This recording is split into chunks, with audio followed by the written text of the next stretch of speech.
Online जानकारी news में आप सभी का स्वागत है। आपदा में अवसर ढूंढने का आरोप भारतीय जनता पार्टी के ऊपर तमाम लोग लगाते हैं, लेकिन आज यह कहीं ना कहीं सही साबित होता दिखाई दे रहा है। स्क्रीन पर एक वीडियो क्लिप में आपको दिखा रहा हूं, यह वीडियो आप देखिए। यह किसी विपक्षी पार्टी या किसी संगठन से जुड़े हुए लोगों का वीडियो नहीं है। यह एक बड़ी पार्टी जो हमारे देश के अंदर सत्ता में काबिज पार्टी है, उसके नेताओं का वीडियो है।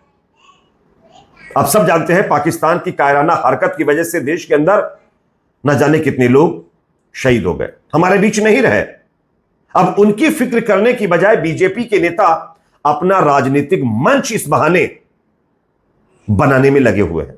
मोदी जी का कल संबोधन था, उसको लेकर के जितना संवेदनशील बीजेपी के नेता दिखाई दिए, उतना तो कश्मीर के अंदर पाकिस्तान की कायराना हरकत में खत्म हुए जवानों के प्रति भी नहीं थे। यह मेरा कहना नहीं है, ये लोग सोशल मीडिया पर कह रहे हैं और आगे मैं आपको दिखाने भी वाला हूं। बीजेपी के नेता लोगों से आग्रह कर रहे हैं कि प्रधानमंत्री मोदी का कार्यक्रम है, ज्यादा से ज्यादा लोगों को इकट्ठा करें, यानी आपदा में अवसर ढूंढने का काम किया जा रहा है। ये पूरा वीडियो आगे मैं आपको दिखाऊंगा तो आपको खुद समझ में आ जाएगा। साथ ही साथ दो और बड़ी खबरें मैं आपके सामने रखूंगा। दोस्तों, दूसरी बड़ी खबर सामने आ रही है यूपी से, जहां पर 350 से ज्यादा धार्मिक स्थलों पर, जिसमें मस्जिद और मदरसे सबसे ज्यादा है, उन पर बिल्डोजर चला दिया गया है।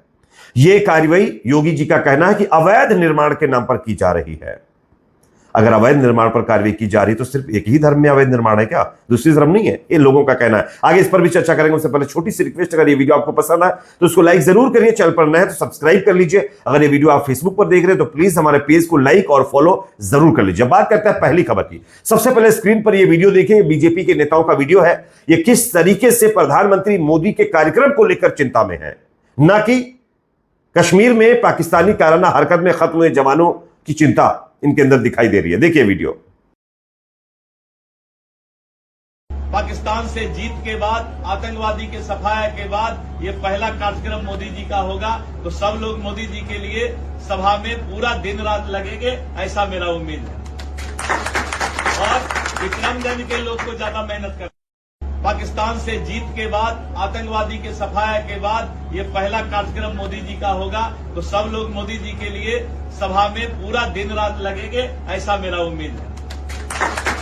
और विक्रमगंज के लोग को ज्यादा लोगों ने, ये दिलीप जायसवाल हैं जो कि बिहार बीजेपी के प्रदेश अध्यक्ष है। इनका कहना है कि जंग जीतने के बाद मोदी जी का पहली जनसभा है, तो आप लोग तैयार हैं ना, यानी लोगों को मोदी जी की सभा के लिए तैयार करते नजर आ रहे हैं।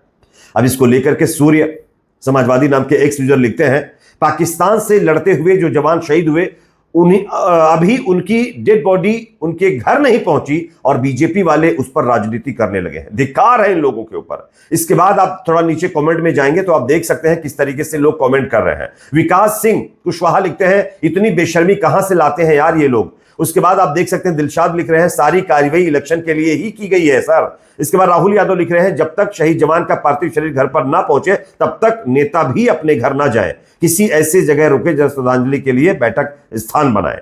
इसी के साथ साथ तमाम लोग मतलब सवाल खड़े कर रहे हैं। यहां पर अभिषेक कुमार लिखते हैं, बस उसके लिए सब हुआ है, वोट लेने के लिए। यानी कि लोगों को अब ऐसा लग रहा है कि यह सब कुछ वोट के लिए किया गया है। आपको कितना लगता है? वैसे यह बात बहुत चिंता वाली है कि देश के जवानों की फिक्र इनको करनी चाहिए, देश के जवानों के लिए श्रद्धांजलि सभा इनको रखनी चाहिए, उनके लिए इनके अंदर गम होना चाहिए, लेकिन उसका गम इनको नहीं है। इनको खुशी इस बात की है प्रधानमंत्री मोदी जी इस मुकाबले के बाद पहला भाषण देने जा रहे हैं, इसलिए ज्यादा से ज्यादा लोगों को उसमें इकट्ठा किया जाए। तो आपदा में अवसर ढूंढने का काम आप देख सकते हैं कि इस पार्टी के लोग सबसे ज्यादा कर रहे हैं। इसी तरीके से आप लोगों ने देखा होगा, पाकिस्तान भारत के बीच मुकाबला चल ही रहा था, बीच में महाराष्ट्र के अंदर बाकायदा मोदी जी को क्रेडिट देने के लिए होर्डिंग्स लगा दी गई थी। देश की सेना के जवानों के होर्डिंग्स नहीं लगाई गई, देश के सेना के जो प्रमुख हैं उनकी होर्डिंग्स नहीं लगाई गई, उनका हौसला अफजाई नहीं किया गया। मोदी जी की होर्डिंग्स लगाई गई और उनको बड़ा नायक दिखाया जा रहा था। ऐसा लग रहा था जैसे बॉर्डर पर मोदी जी ही जाकर के सब कुछ कर रहे थे, जवान कुछ कर ही नहीं रहे थे। जब किरकिरी हुई उसके बाद शायद उस होर्डिंग्स को हटाया गया, हालांकि ये कंफर्म भी नहीं हटाया गया या नहीं, लेकिन लोग लगातार उस पर सवाल कर रहे थे कि आपदा में अवसर ढूंढने का काम ये बीजेपी वाले कर रहे हैं। खैर, इस पर आप क्या सोचते हैं कमेंट सेक्शन में बताइए। एक और अपडेट मैं इसी के रिलेटेड आपको दे देता हूं। एक बार फिर पाकिस्तान ने अपनी काराना हरकत करने की कोशिश की है। अमृतसर, होशियारपुर के अंदर आज रात को फिर ब्लैकआउट हुआ है। इंडिगो की फ्लाइट डाइवर्ट कर दी गई है। जलंधर में ड्रोन पाकिस्तान की तरफ से भेजे गए, जिनको हमारे देश के बहादुर जवानों की तरफ से इंटरसेप्ट कर लिया गया है। ये सब कुछ हो रहा है, उसके बावजूद बीजेपी के नेता अपने मोदी जी के लिए लोगों को इकट्ठा करने में लगे हुए हैं कि किसी तरीके से सभा में लोग ज्यादा से ज्यादा इकट्ठा हो। मतलब हर चीज को यार राजनीतिक नजरिए से देखना, उसमें बेनिफिट उठाना, ये मतलब कहां से लाते हैं ये लोग ये चीजें। खैर, इस पर आप क्या सोचते हैं कमेंट सेक्शन में जरूर बताइए। एक और बड़ी खबर आ रही है उत्तर प्रदेश से, जहां पर 350 से ज्यादा धार्मिक स्थलों पर बिल्डोजर चला दिया गया, जिसमें मदरसे और मस्जिद शामिल है। आप देखिए स्क्रीन पर खबर। उत्तर प्रदेश सरकार लगातार अवैध निर्माण के नाम पर जो है मतलब जो है मस्जिद मदरसों को गिरा रही है और घरों को भी गिरा रही है। इस बार यूपी में नेपाल सीमा से लगे क्षेत्रों में सरकार ने बिल्डोजर एक्शन किया है। यहां पर 350 से ज्यादा अवैध धार्मिक स्थलों की लिस्ट बनाई गई, जिन पर बिल्डोजर चलाया गया है। यूपी सरकार ने जिन जिलों में बिल्डोजर चलाया उनमें श्रावस्ती, बहराइच, सिद्धार्थनगर, महाराजगंज, पीलीभीत, बलरामपुर, लखीमपुर खीरी का नाम शामिल है। केवल श्रावस्ती में 100 से ज्यादा मदरसों को बताया जा रहा है टारगेट किया गया। यहां पर अवैध निर्माण बताते हुए बिल्डोजर चला गया है। और इसी के साथ साथ नेपाल सीमा से लगे 350 से ज्यादा मदरसों पर यह एक्शन लिया गया है। देखिए 104 मदरसे श्रावस्ती जिले में बताए गए हैं, और उसके बाद एक मस्जिद, 5 मजार, 2 ईदगाह अवैध बताई गई है। इसी के साथ साथ अलग अलग बहराइच में 170 से ज्यादा निर्माणों पर बिल्डोजर चला गया, जिनमें 13 मदरसे, 8 मस्जिद, 2 मजार, 1 ईदगाह शामिल है। इसी के पीलीभीत के भरतपुर में एक अवैध मस्जिद को नोटिस दिया गया, इसके लिए 15 दिन में जवाब देने की बात कही गई है। इसी तरीके से बलरामपुर में भी मदरसे को गिराया गया है, यहां पर करीब 30 मदरसे, 10 मजार और 1 ईदगाह पर बिल्डोजर चला गया है। अब सवाल यह खड़ा होता है कि भाई अवैध मदरसों पर कार्रवाई करने की बात की जा रही है। चलिए अवैध है, बेशक की जानी चाहिए, कोई इसमें दो राय नहीं है, लेकिन क्या अवैध मदरसे या अवैध मस्जिदें सिर्फ एक ही समुदाय की तरफ से हैं? अगर धार्मिक स्थलों को जांचा जा रहा है, उनकी इंक्वायरी की जा रही है कि ये वैध है या अवैध है, तो क्या एक ही धर्म के धार्मिक स्थलों को मतलब जो है इंक्वायरी की जानी चाहिए?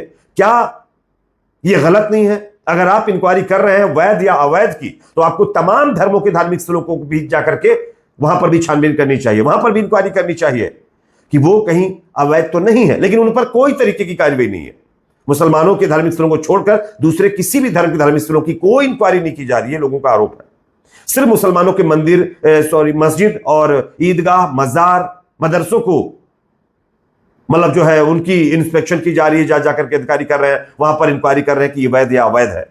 दूसरी तरफ नहीं, मंदिरों के नहीं, ना गिरजाघरों के हो रहे हैं, ना गुरुकुल के हो रहे हैं, ना और दूसरे धार्मिक स्थलों के कहीं पर जाकर के चीजें खंगाली जा रही है कि यहां पर वैध है या अवैध है। सिर्फ मदरसों, मस्जिदों और मजारों की इंक्वायरी की जा रही है। ये अपने आप में नाइंसाफी नहीं है? आपको क्या लगता है, ये सही है या गलत? कमेंट सेक्शन में अपनी राय आप जरूर रखिए। वीडियो पसंद आए तो लाइक, शेयर करें, चैनल पर नए हैं सब्सक्राइब जरूर करें।